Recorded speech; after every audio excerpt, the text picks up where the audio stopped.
नमस्कार मित्रांनो, मी Hemant sir, master mind स्पर्धा परीक्षा क्लासेस ढानकीच्या संचालक. मित्रांनो, गेल्या 20 दिवसापर्यंत आपण व्हिडिओ टाकू शकलो नाही काही कारणास्तव. पण मित्रांनो, आज आपण पुन्हा जो एलसीएम चॅप्टर झाला होता त्यापुढे चाललो, गुणोत्तर व प्रमाण. मी तुम्हाला सुरुवातीला सांगितलेलं आहे बेसिक हा महत्वाचा विषय आहे.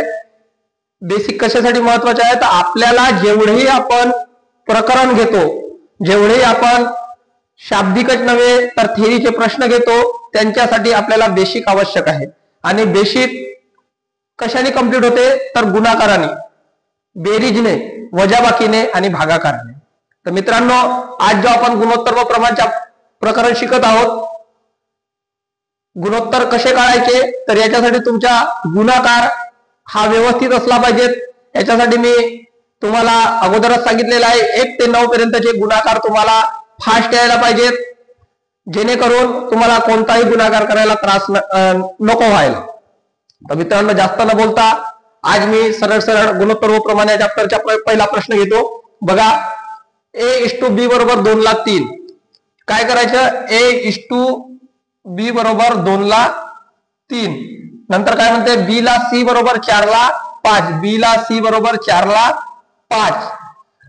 तर A:B:C बरोबर किती किंवा A:C बरोबर किती? आपण जेवढे प्रश्न बनतात तेवढे प्रश्न बनवण्याचे प्रयत्न केला, पण परीक्षेत तुम्हाला एकच प्रश्न विचारेल कोणताही. तर आपण सुरुवातीच्या बेसिक पासून चाललोय.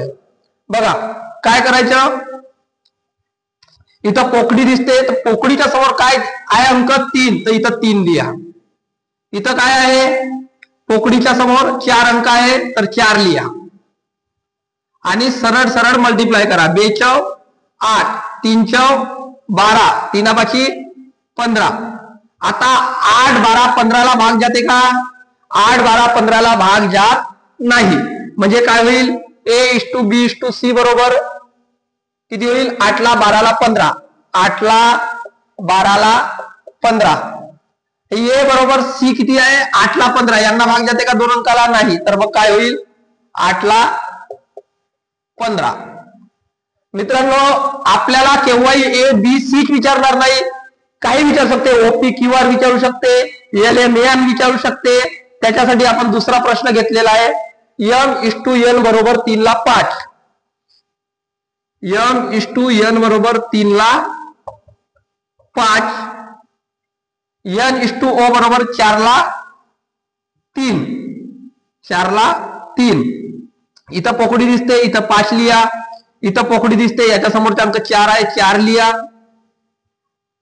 3×12, 5×20, 5×3=15. भाग जाताना दिसते का तुम्हाला? भाग जात नाही. मग काय करायचं? 12, 20, 15. 12, 20, 15 काय होईल? M बरोबर 12, N बरोबर 20 आणि O बरोबर 15.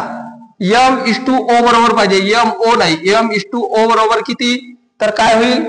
12 ला 15. पण भाग जाते 12 ला 15. 3×12, 3×5 15. म्हणजे MO बरोबर काय होईल? 4 ला 5. आलं लक्षात? मित्रांनो, आपण जे तुम्हाला 2 डिजिट नाही, 3 डिजिटचे, 4 डिजिटचे आणि 5 डिजिटचे दिलेले आहेत, तर व्यवस्थित लक्ष द्या.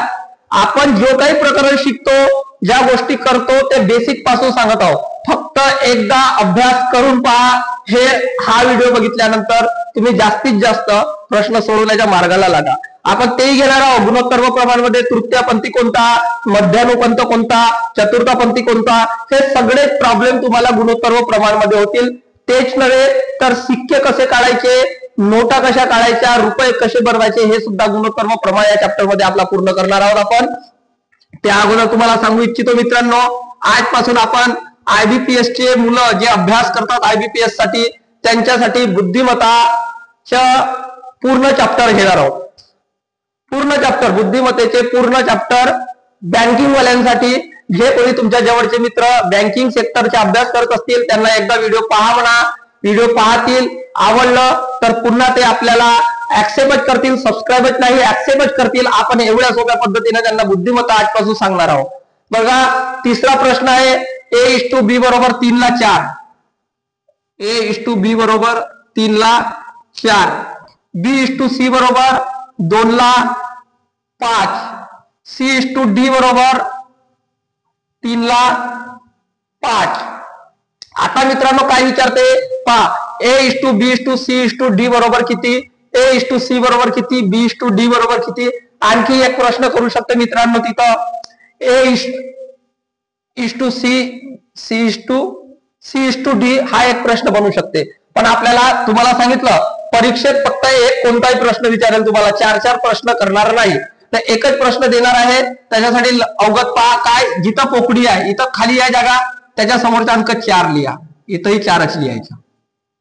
याच्या समोर पोकडी आहे इथं 5 लिहायचं, याच्या समोर पोकडी आहे इथं 2च लिहायचं, याच्या समोर पोकडी आहे 3. पोकडी म्हणजे रिकामी जागा ना, रिकामी जागा आहे ना, त्याच्या समोर जो अंक असेल तोच अंक तिथं वापरायचा.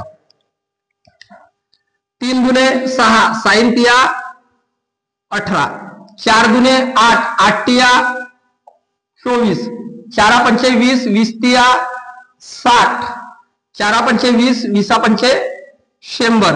आता 18, 24, 60, 100 ला एक भाग जाते मित्रांनो, कोणत्या संख्येने, 2 ने. इथंच जात होता आपल्याला, इथंही 2 आहे, तिथंही 2 आहे, इथं 4 आहे, इथं 4 आहे, 2 भाग जात होता, पण तो मुलांना सहजासहजी समजत नाही. आता समजते 18, 24, 60 ला 3 नी भाग जाते, पण 100 ला जात नाही, पण इथं 2 नी सगळ्यांना जाते. काय होईल, 9, इथं 12, इथं 30, इकडे 50. 9, 12, 30, 50. तर ABCD बरोबर किती होईल मित्रांनो, 9 ला 12 ला 30 ला 50.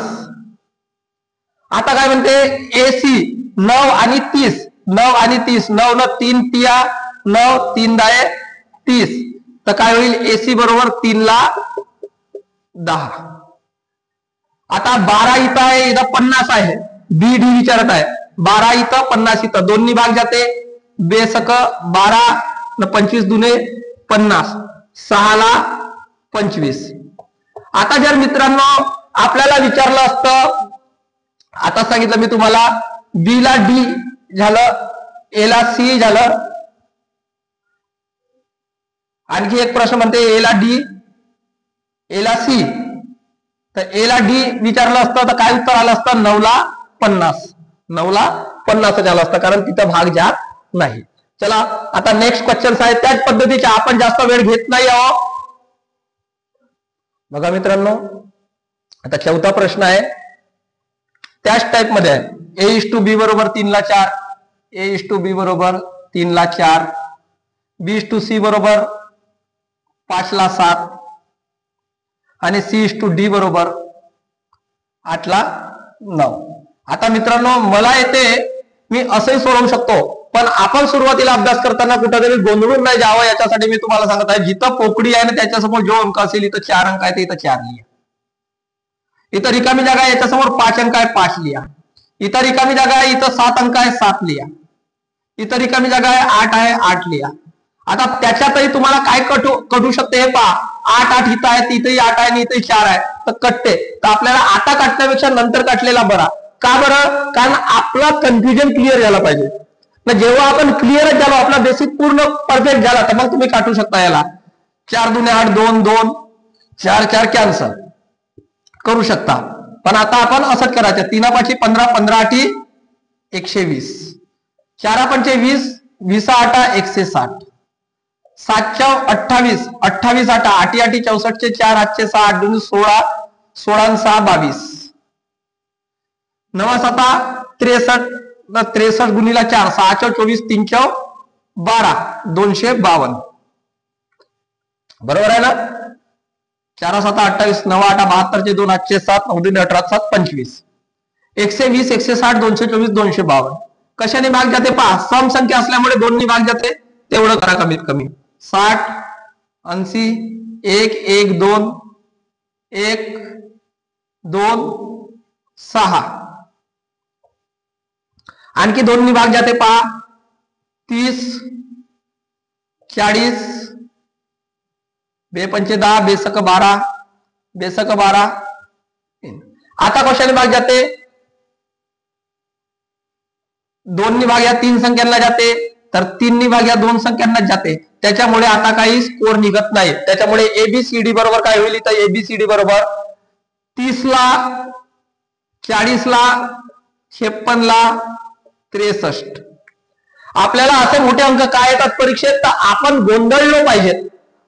परीक्षा स्मार्टनेस साठी असते मित्रांनो. आणि आता सरकारने घोषित केलं पोलीस भरतीचा पेपर एकाच दिवशी होणार आहे आणि राज्य सरकारने 15,000 रिक्रुटमेंट साठी मान्यता सुद्धा दिलेली आहे. येणाऱ्या सप्टेंबर महिन्यात म्हणजे गणपती जाऊ द्या 10 तारखेला नंतर तुमची पोलीस भरतीची अप्लिकेशन नोटिफिकेशन आउट होते आणि तुम्हाला पोलीस भरतीचा पेपर द्यावा लागते. तर पोलीस भरती करत असाल तर आपले व्हिडिओ तुम्हाला योग्यच आहेत. पुन्हा याच्यामध्ये काही भर टाकता येते का, काही प्रश्न निर्माण करता येतील का, ते आपल्याला पाठवा तुम्ही. तुमचे आपण प्रत्येक प्रश्नाचे उत्तर सॉल्व्ह करून देऊ. बघा आता काय एबीसीडी झाली. A:C, ए आणि सी. 30 आणि 56 ला भाग जाते. 15 दुने 30, 28 दुने 56. भाग जाते का 15 28 ला? नाही. तर 15 आणि 28. बी आणि डी 40 ला 63 ला भाग जाते का? बिलकुल जात नाही. म्हणजे काय 40 आणि 63 विषम संख्या आहे आणि हे सम संख्या आहे. पण 4च्या फाळ्यात 40 आहे 63 नाही आहे. 7च्या फाळ्यात 63 आहे 40 नाही आहे. याचा अर्थ जात नाही. तर काय होईल 40 आणि 63. आलं. पहा मित्रांनो खूप साऱ्या रिक्रुटमेंट निघालेल्या आहेत. SSC GD चे फॉर्म भरलेले आहे मुलांनी. CHSL चा फॉर्म भरलेला आहे. आता आपल्याला बँकिंगच्या भरपूर साऱ्या एक्झाम आल्या. बँकिंगच्या आता सॉल्ट सुरू झाला पूर्ण. आरआरबी म्हणजे रिजनल रुरल बँक यांच्या एक्झाम येऊन टपल्यात. सप्टेंबर ऑक्टोबरला परीक्षा होतात. IBPS ची नोटिफिकेशन निघाली. तिची एक्झाम होते तुमची नोव्हेंबर महिन्यात. फिक्स आहे टाइम टेबल सगळ्यांच्या. फक्त अभ्यासाला गती द्या. आज जर आपण अभ्यासाला गती दिली नाही तर उद्या आपलं अभ्यास कुणीतरी घेऊन जाईल. आणि कालच मी टेटचा रिझल्ट लागला परवाच्या दिवशी. काल एका माणसाकडून ऐकलं, म्हणाले 190 मार्क कसे मिळतात? अरे का नाही मिळतील? जे मुलं अभ्यास करतात त्यांना मिळतात. नक्कीच बुद्धिमत्ता जे विचारण्यात आली होती, बँकिंग सेक्टरची बुद्धिमत्ता विचारण्यात आली होती टेटला, आणि ती सिंपल होती, एकदम हार्ड लेवलला नव्हती. जो आज आपण बेसिक पॉइंट सुरू करणार आहोत तिथून प्रश्न विचारलेले आहेत. आणि भरपूर सारे मुलं जे 2014-15 ला शिक्षक डीएड केलं ते शिक्षक होऊ शकलेत नाही. स्पर्धा परीक्षेत उतरलेत. उतरल्यानंतर सगळ्यात मोठा त्यावेळेस प्रोग्राम होता बँकिंगकडे. भरपूर साऱ्या जागा निघायच्या. तर बँकिंगचा अभ्यास करून ठेवला होता मुलांनी. आज त्यांना फायदा काय झाला? टेटनी सरळ IBPS ला कॉन्ट्रॅक्ट दिलं एक्झामचं. आणि IBPS ने म्हटलं आम्ही अशा प्रकारे शिक्षक भरती घेऊ. ते प्रश्न काढले. सगळ्या शिक्षकांना माहित होतं. सगळे कोणत्याही युट्यूब वाल्याकडे जाल तुम्ही, कोणत्याही शिक्षकाकडे जाल तर टेटच्या एक्झाम साठी त्यांनी सिलॅलिजम, ग्रेटर दॅन, लेस दॅन, इनइक्वॅलिटीज, इक्वेशन्स, सर्कल, पजल्स शिकवले. मुलांनी तो अभ्यासही केला. कारण ते विषय एवढे सिंपल असतात, फक्त एकदा समजून घ्यायचे असते. आमचे विद्यार्थी काय करतात, नाही तो कठीण आहे म्हणून करत नाही.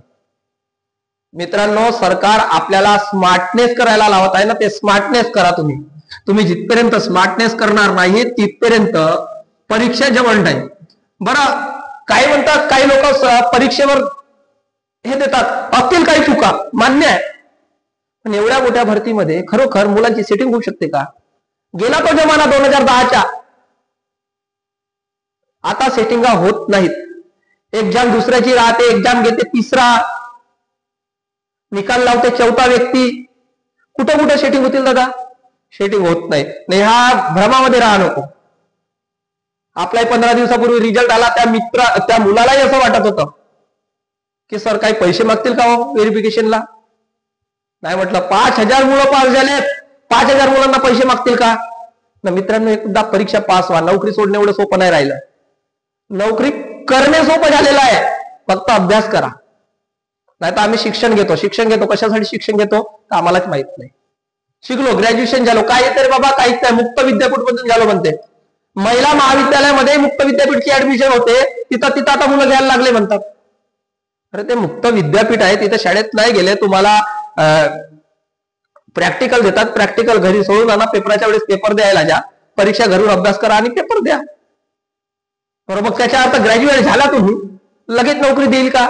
आज परीक्षा कॉम्पिटिशन निघालेला आहे. कॉम्पिटिशन निघाल्यामुळे तुम्हाला कॉम्पिटिशन मध्ये बसावं लागेल. कॉम्पिटिशनचा अभ्यास करावा लागेल. आपण निश्चित वेळेत निश्चित योग्य काम केलं तर बरं होते.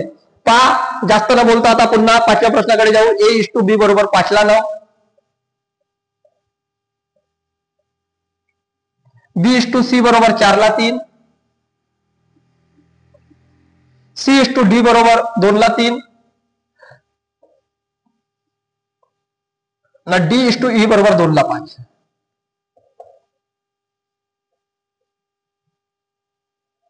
यालाही तसंच करायचं. रिकाम्या जागेत 9 लिहा. आता पहिल्या ठिकाणी 9च येत आहे. नंतर इथं 4 लिहा, इथं 3 लिहा, इकडे 2, इथं 3, इथं सगळं 2 2.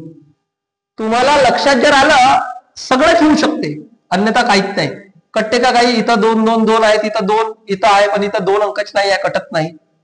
इथं 3 नाही म्हणजे कटणारच नाही आहे. 5 20, 20 दुने 40, 40 दुने 80, 9 36, 36 दुने 72, 72 दुने 144, 9 27, 27 दुने 54, 54 दुने 108, 9 27, 27 81, 81 दुने 162, 9 27, 27 81, 81 5 8 पंचे 40, 405. आता इथं कुठं भाग जाते का बघा? बिलकुल जात नाही. ही सम ही सम ही सम ही सम 4 सम संख्या आहेत, नाही विषम संख्या आहे, बिलकुल जाणार नाही, कधीच होणार नाही. असं 2 रेग्युलर सम संख्या आल्या तरी होत नाही, त्याच्यामुळे भाग जाणारच नाही. काही देऊन पहा. 7 ने भाग जाते का? 7 ने ला जाईल कदाचित, इकडे जात नाही. 2 ने ला जात नाही, भागच जात नाही. मग काय होईल? ABCDE बरोबर काय होईल?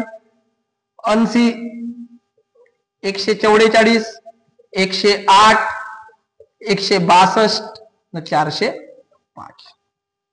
आता परीक्षेत प्रश्न असा विचारू शकते, B:D बरोबर किती, A:C बरोबर किती, A:E बरोबर किती, काही विचारू शकते. मग तुम्हाला तोच अंक लिहावा लागेल. आता इथं याच्या बरोबर विचारलं असतं A:C तर 80 चे 40 होतात, 108 चे 54 होतात. आणखी भाग जाते 20, 27, तसंच होईल.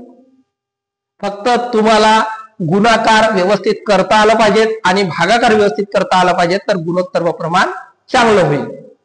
बघा, शेवटचा प्रश्न आहे मित्रांनो. काहीही करा, फक्त थोडस लक्षपूर्वक ऐका, लक्षपूर्वक पहा. काय म्हणते?